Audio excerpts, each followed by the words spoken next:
What originally started as kind of a joke mode for the Sniper Elite franchise, the zombie mode has apparently grown in popularity enough to encompass 4 different games. And with number 4 being standalone, and kind of Developer Rebellion's big push into taking on the Left 4 Dead and World War Z cooperative based shooter. And while the basic mechanics certainly excite, I don't know if this Undead game has the legs to go the distance. So for those just tuning in, Zombie Army 4 follows the alternative history that Hitler raised an undead horde who then quickly killed him and started to lead the Nazi zombie army, and it was up to our brave heroes to stop him. And number 4 picks up with them still trying to figure out why the zombies are alive, or unalive, however we want to call it, despite Hitler being cast into hell. Yes, it's going to be one of those kinds of stories here. And the general gameplay, again, follows models similar to that of Left 4 Dead. You and up to 3 other friends are going to explore these various campaigns, trying to complete objectives, dealing with zombies of the normal kind and then special kinds, such as these snipers that are bothering me right now. One of the big things that's different about Zombie War compared to other kind of zombie-esque shooters is the durability of the infected. In this game, headshots are pretty much required at all times. If you kill an enemy through chests or just normal damage, they will resurrect. And the only ways to get around that are either with headshots, explosives, or special abilities. Now, a big thing about Zombie Army 4 is that there's more of kind of a, I don't want to say RPG, but kind of more of an abstraction or powers-based system. You see in the bottom of the screen there, we have 3 icons. One represents a special melee power, the top one represents a special gun power, and then the bottom right one represents a finisher move that you can use to kill the infected and get health back.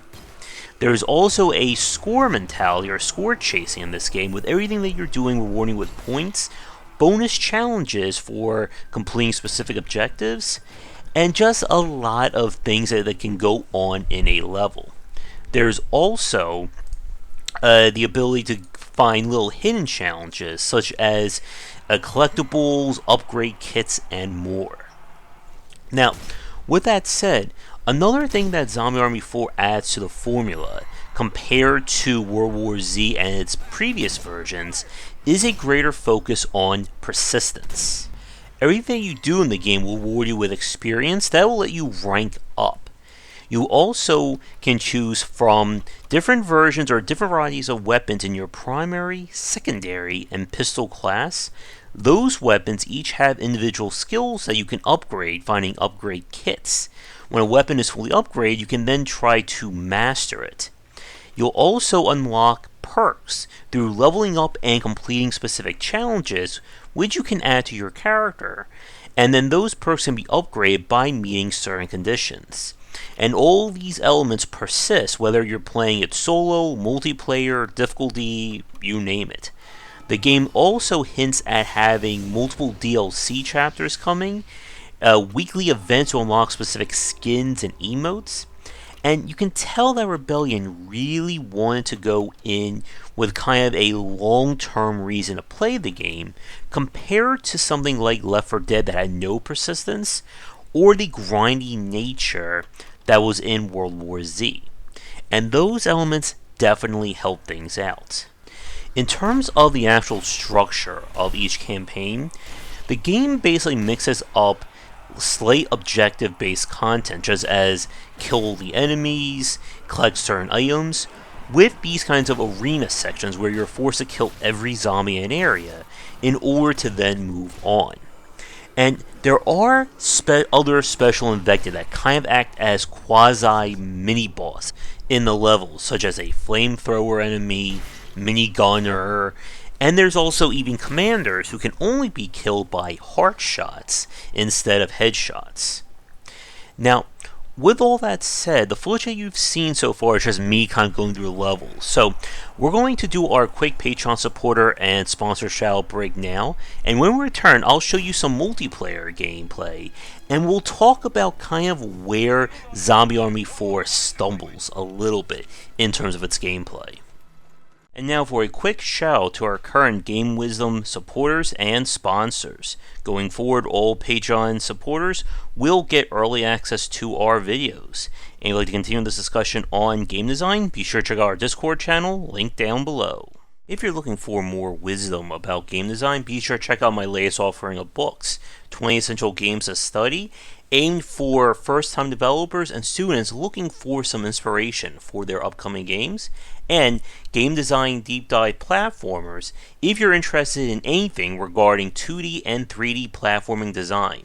They're both available in print, digital, and wherever books are being sold. Zombie Army 4 has a really strong foundation to its gameplay. The gunplay feels good. It's a lot of fun to have multiple people in the group, as well as kind of the game scaling for them, and you can also set the scale higher if you want a greater challenge. But the problem that the game faces is that the gameplay is just not evolved, or I think challenging enough to really sustain itself for multiple playthroughs.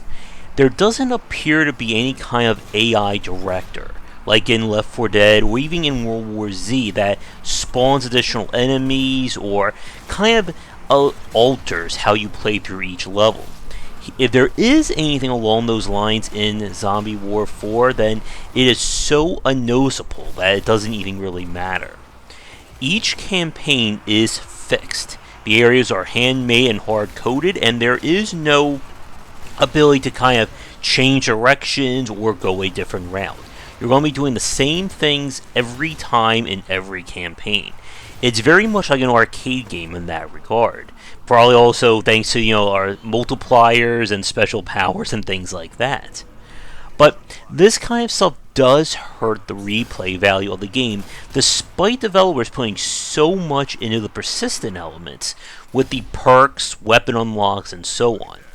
For those of you who don't like microtransactions and DLC like that, the game also features multiple cosmetic and weapons you can buy, and it also features multiple additions you can buy for the Season Pass and so on. Now, with the footage that we're showing with 4 players, the game definitely comes to life, no pun intended, when you have a full team going through it. As just playing it by yourself, not only is the game much harder due to the fact that it's one against several dozen enemies, but it also becomes very repetitive, with you just kind of repeating the same strategy of shoot and backpedal again and again. Now, another strange issue that this game has is kind of a pacing one in terms of how the levels play out. Each campaign is broken down into usually between 3 and 5 levels, and there doesn't seem to be any consistency to the pacing. In one campaign that involves a zombie zoo, the very first level takes a good 10 to 15 minutes and it's very hard. The second level takes about 2.5 minutes, and it's over before you even realize that you just began it. And this is a common theme of this game, with some levels just being very short and not really having any sense of personality to them, and others just taking a long time. And there's very little in terms of advanced strategy in this game. This is, despite the progression and leveling, this is still a skill-focused shooter. And when you're playing the game on hard difficulty, the game adjusts for wind and gravity with bullet trajectory, much like in the actual Sniper Elite series. And even with that said though, the game was not that hard. We beat every campaign on hard difficulty with only a few stumbling blocks. And a lot of that just came down to target prioritization. There are some crazy things that go on in this game, including fighting zombie tanks, the commanders as we talked about, and the final boss with, well, I don't want to spoiler, though I think it's probably been revealed through trailers and such, but you know what we're talking about there. But in the end, Zombie Army 4, like I said, has a really strong foundation. I like the moment-to-moment gameplay in this one more than World War Z. But there's not enough variety or variance to make me want to keep playing this game. And I don't feel the desire to go all the way up to max level and prestige and all that. And I don't know if even when they release the DLC packs, if that's going to be enough motivation for me to jump back into this game. And like I said, if you don't have 3 friends to play with or a few friends, or don't want to play with random people, then the single player experience just gets too repetitive, I feel, to sustain itself over the long period. I did like Zombie Army 4, but like I said, I don't feel like wanting to go back and play through this game again and again. And I would love to see the developers maybe implement a greater focus on an AI director, or have more open-ended campaigns. Because I think, like I said, the foundation works, it just needs to be fleshed out. Pun intended that time. With that said, we're going to wrap up this review here. I would like to thank the developers for giving me a press key to check this one out. If you're working on your own game and would like me to take a look for the channel, please don't hesitate to get in touch, and come back for daily discussions on game design here, and on game wisdom, where we examine the art and science of games. Once again, this has been Zombie Army 4 Dead War, and I will see you all next time. Take care.